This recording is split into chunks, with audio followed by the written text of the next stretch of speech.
a guest speaker in the house. Good morning, church. Better. I'm here to do two things this morning. One is there's an elephant in the room, and I'm going to explain that, and two, to introduce our guest speaker. The elephant in the room is I have never heard of a pastor having to make a mission in his own church. It's highly unusual, to say the least. It's a very difficult position to put the pastor in. So I want to give you a little background as to why we are where we are all here today. A while back, there was a priest, Father Peter Chukwu, who was assigned to the Diocese of Grand Rapids. He was from Nigeria. He was from the Diocese of Abalaki. And while he was here, there was a young man over in Nigeria who got ordained in 2004 in his Abakalaki diocese, and then started a school, and then his bishop told him, you need to go to the U.S., go to the University of Steubenville, and get your master's degree. And then after that, he needed a place to land here still in the U.S. So being close friends to Father Peter Chukwu introduced Father Peter Amugo to then Bishop Hurley. After that, Father Chukwu goes back to the Diocese of Abalaki. Then about 10 years later, Father Peter Chukwu became Bishop Chukwu for the Diocese of Abalaki. Now he's a young guy and he's full of energy and he's moving and shaking over in his diocese. And one of the things he realizes is they need a retreat house. But being a poor community, they can't afford a retreat house. Because Bishop Chukwu has a connection with the Diocese of Grand Rapids, he reaches out to Bishop Wakowiak and says, can we do a mission here? And Bishop Wakowiak granted that request. There's one priest from the Diocese of Abakalaki in this diocese. He's right there. So the diocese set up that Father Peter would do this mission. They told him which churches to do it in, and they told him which dates. He didn't have a choice. So what I'm going to ask you to do is forget that he is the pastor here. Okay? And I'm going to introduce him as our guest missionary. Our guest missionary was ordained in 2004 after growing up in a very poor diocese, the Abalaki diocese. And from that point, he, in his first assignment, created a school. And 3 years later, his bishop sent him to the United States to get his master's degree. And then after that, he was assigned to hear the Diocese of Grand Rapids. Since that time, he has gotten his doctorate at Concordia University. Our guest speaker is also the executive director of the Samuel Amogo Foundation, a foundation that has put over 500 water wells back in his home diocese, providing clean drinking water to over 380,000 people. He is currently building a school for 500 kids in his diocese. This man truly walks with God. And I am pleased to introduce to you our guest speaker, our speaker, Reverend Dr. Peter Amogo. Thank you so much.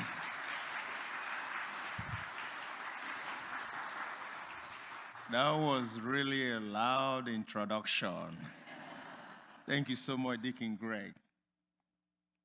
Whatsoever you do to the least of my people, that you do unto me.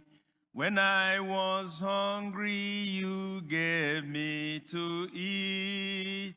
When I was thirsty, you gave me to drink.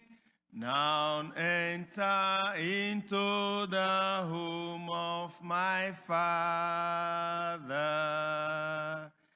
Whatsoever you do to the least of my people, that you do unto me. Today's homily, I titled it, Are You Sowing Seeds or Weeds? Are you sowing seeds or weeds? And as we heard in the gospel of today, this man went out to sow. He sowed seeds. Then the enemy at night went and sowed weeds to attack the wheat, to attack the seeds. Reminding us that not everyone is happy when we are progressing in life. Not everyone will support us. Not everyone that smiles with us are really true friends. Again, it reminds us that whatever progress we are making in this world, we are bound to face challenges.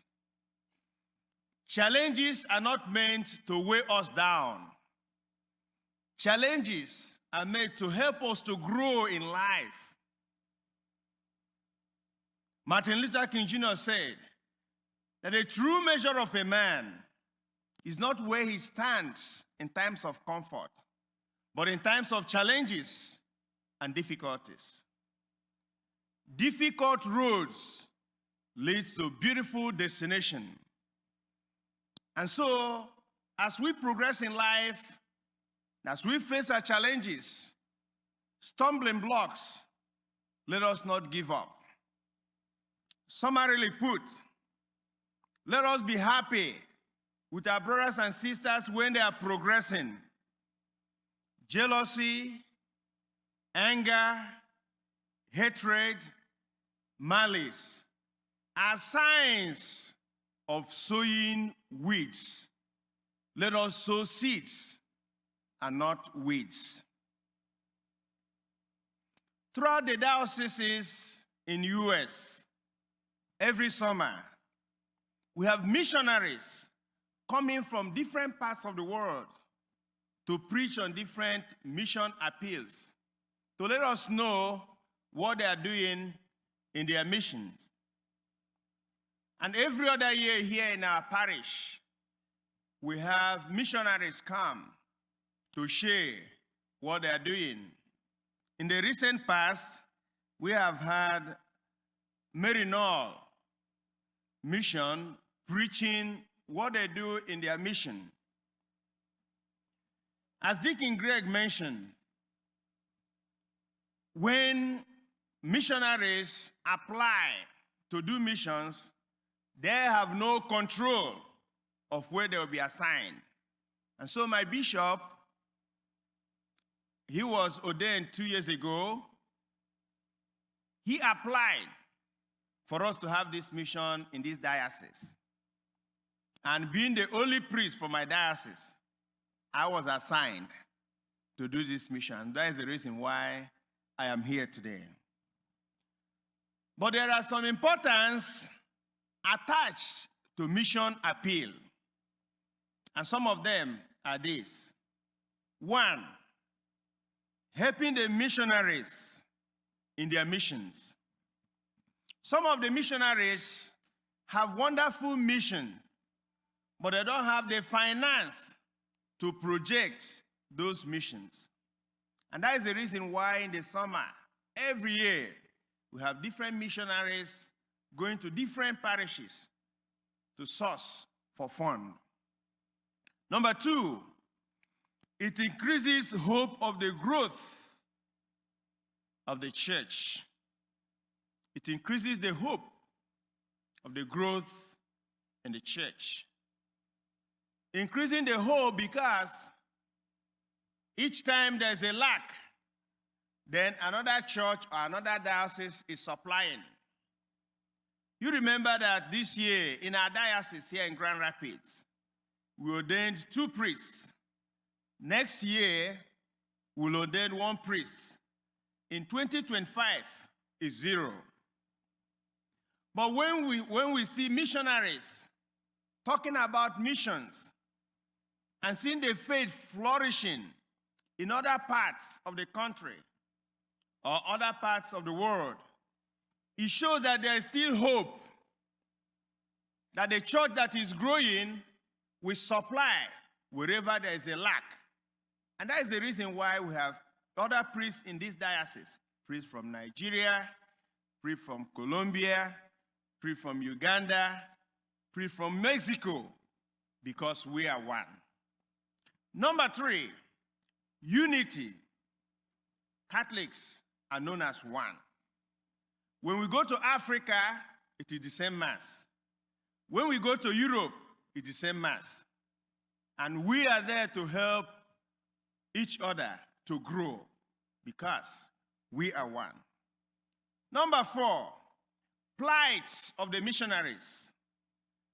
When we have missionaries in our midst, they share their plights, their predicaments, their challenges.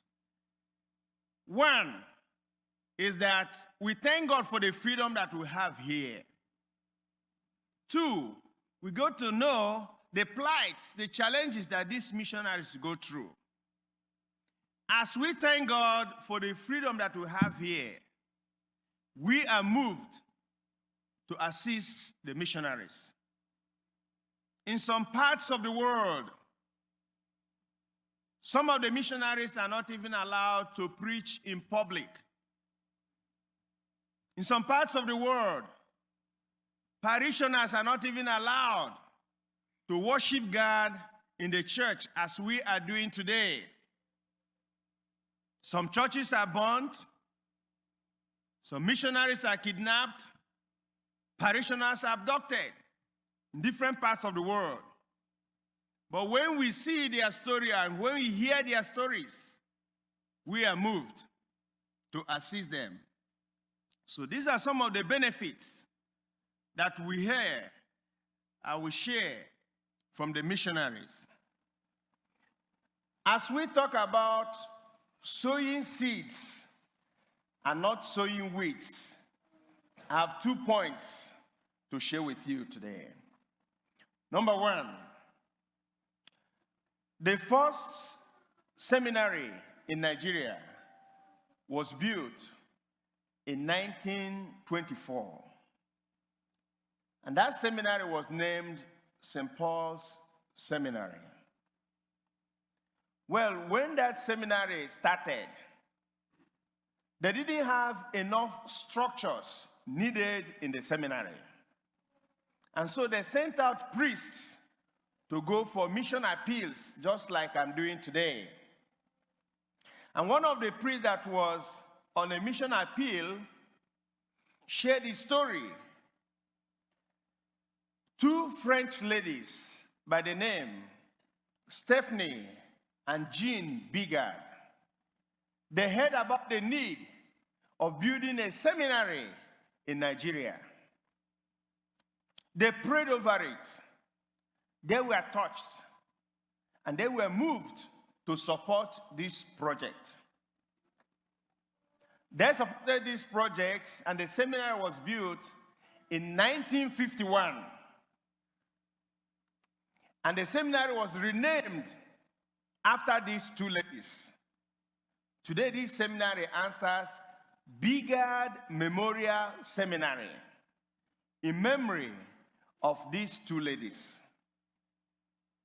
Because these 2 ladies sowed wonderful seeds in Nigeria in building this seminary. As of today, this seminary has produced 4 cardinals 13 archbishops, 36 bishops, thousands of priests, and currently has an enrollment of 855 seminarians in this seminary. I take it again, because of the seeds that Stephanie and Jean sowed in Nigeria in building this seminary has produced 4 cardinals, 13 archbishops, 36 bishops, thousands of priests, including myself and my bishop, and currently has an enrollment of 855 seminarians because of the seeds that Jean and Stephanie sowed in Nigeria. Second point, I'm here representing my bishop, Bishop Peter Chukwu. This is him. As Deacon Greg mentioned, my bishop served in this diocese. He worked with Father Don Moro at St. Peter and St. Paul in Grand Rapids. He was a pastor at Fremont for a couple of years. He moved back to Nigeria in 2010. 2 years ago, he was ordained my bishop. But in my diocese, we have these statistics. We have 212 active priests. We have over 600,000 Catholics. We have 182 parishes. We have 197 senior seminarians. We have 630 junior seminarians. Junior seminarians are those in the middle school and high school. Senior seminarians are those in the college preparing for the priesthood. So we have 197 senior seminarians. Because of these staggering statistics, my bishop has it as his priority, the spirituality of my diocese. And that is the reason why he chose this project to build a retreat center where bishops, priests, deacons, religious, seminarians, and the laity can go for retreats and conferences to meet their God. The first structure in this retreat center will cost us $135,000. And that is the request that is said I should present to you today. So think within yourself, pray over it, see where God is calling you to support my bishop to do this project. We never know where the seeds that we will sow today will lead us. The seeds that Jean and Stephanie sowed in 1954 is the seed that we are enjoying today. Without their seeds, I wouldn't have become a priest. The seed that we sow today through assisting my bishop will really produce 100 folds, 60 folds, 30 folds. But as we reflect on this message today, let us have it in mind to sow seeds and not weeds, which reminds me of the words of Stephen Grillet, that I expect to pass through these worlds but once. Therefore, any love, any kindness, any generosity, any service I wish to share with my fellow human beings, I better share it now. I better not defer nor neglect it, for I shall not pass this way again. Let us sow seeds and not weeds. When I was hungry, you gave me to eat. When I was thirsty, you gave me to drink. Now enter into the home of my Father. Whatsoever you do to the least of my people, that you do unto me. Amen.